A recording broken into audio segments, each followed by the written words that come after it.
it was definitely, it's been crazy. It's been such a wild journey.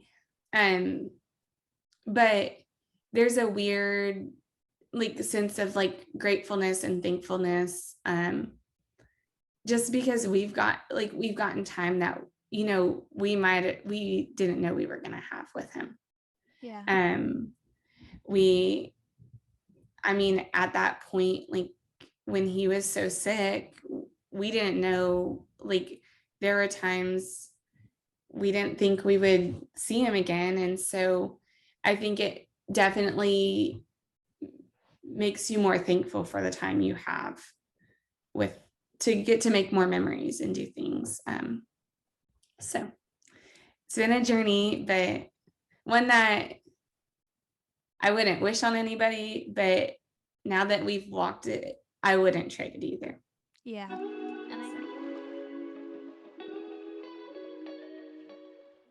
I would say like the one, so when my dad retired, in his retirement ceremony, and I just remember him saying like, this was the biggest blessing that could have ever happened to me because I got so much more time with my kids than I ever had before while we were still, at home. And he was a career military guy. That didn't make him a bad dad at all. He was a great dad, but his career was, he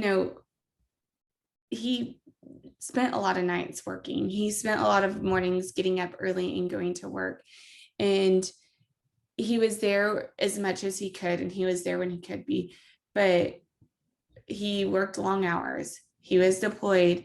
So, and our mom was always the one that took us to practices or things because he was working.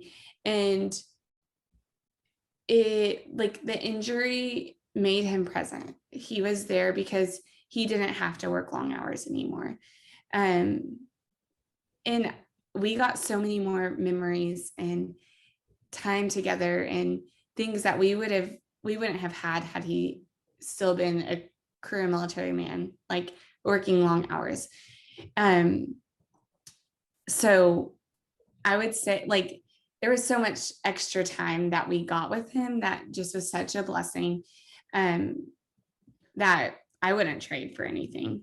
So, but along with that comes a lot of things that have changed, that are hard pills to swallow when you get to those parts of your life. I mean, the hard parts is he can't do everything that he once was able to do. So for instance, like when he was in San Antonio, we had dance competition, or my little sister had dance competition, one of us, in San Antonio, and it was in a historic building. But historic buildings are not required to be handicap accessible. Right. Well, we didn't know that. Like he had just been injured. Like we had You're no still trying to clue. figure that out. Yes, we were just learning what handicap accessibility meant, even like we had no clue that he wasn't going to be able to come into this place. And not only that, but this building didn't have to be modified to fit his needs. So, and he's still in a rehab. So like he was still, working on his strength and getting it up. So he couldn't just do everything either. So we get in there and we're like, what the heck? What are we going to do? Like, we're just going to have to take him back, I guess. And at that point, but whereas it was so frustrating and disappointing, there were so many people who came around us, like people that we didn't even know, that were like, how can we help you get in here? Like, what can we do to help? And that was cool to see. But there are limitations to it. So whereas there's a lot of blessings and a lot of time that we've gotten together, there are also a lot of limitations. And like another thing that I think, just once the shock has worn off and, time goes by and I've seen how my dad's mobility is or whatever. There were things like, will he ever be able to walk me down the aisle? Yeah. Well, we have our first daddy-daughter dance. And if we don't, like, it's going to be okay. But those are the things that you look forward to as a little girl growing up. Like those are the things that you plan on. And so like when I started looking for wedding venues, it was like we wanted to find something where he didn't have to walk down like a grassy aisle. Like we didn't have to be in the grass because that's hard. And then ultimately I picked a destination wedding, and that was also a whole blessing because it was our first beach vacation as a family 10 years after he got hurt.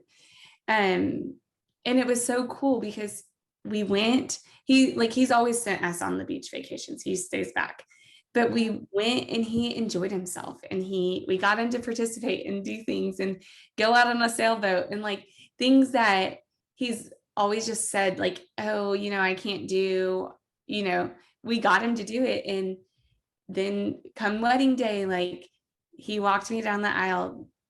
There was a little drama involved in it, but we did it. Like, and then we had our daddy-daughter dance, and it might have been just a sway in one spot, but still, those are the things that little girls look forward to. And those are the things that at one point we thought like this could be taken away from us. And, but we, you always make it work. You figure out a way, you make it work, you make the best of it.